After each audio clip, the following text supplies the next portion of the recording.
Let's make coffee in a cafetière.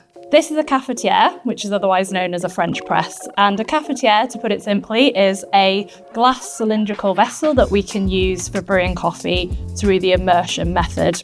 It's got fine wire mesh at the bottom and a plunger. The immersion method allows the coffee to sit at the bottom, and all of those lovely aromas, oils and flavours brew into the water.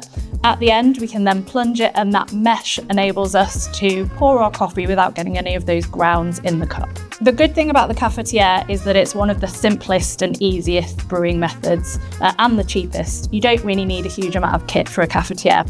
So what you need is your cafetière itself and your kettle. Ideally, we would also use some scales for weighing out. You need your coffee and a spoon, and that's it. So we use a medium ground coffee for a cafetière, which is like a fine breadcrumb.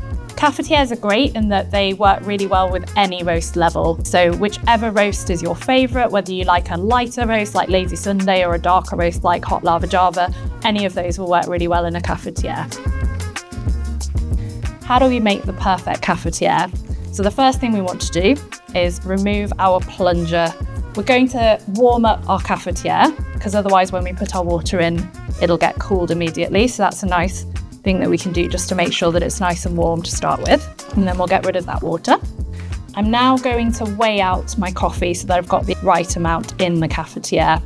So I'm making 15 grams of coffee for 250 mils of water. So I'm making enough for 3 people here. I'm then going to pour my water onto my coffee until I've got the desired amount of water, and pouring it really slowly and carefully so that I cover all of the coffee in there with water.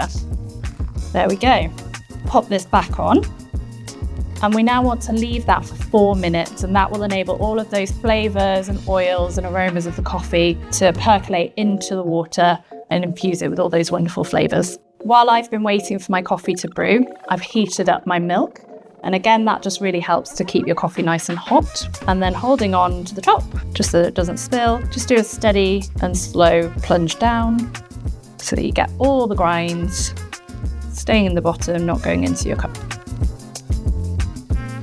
Cafetières are one of the simplest brewing methods, but there are some common mistakes that people tend to make. The biggest one is not using the correct amount of coffee. Measuring out exactly the right amount is really helpful, even if you only do that the first time, and just check how many tablespoons that equates to for when you're doing it in the future. The other biggest mistake that people make would be not leaving it for long enough. We recommend leaving your coffee for 4 minutes.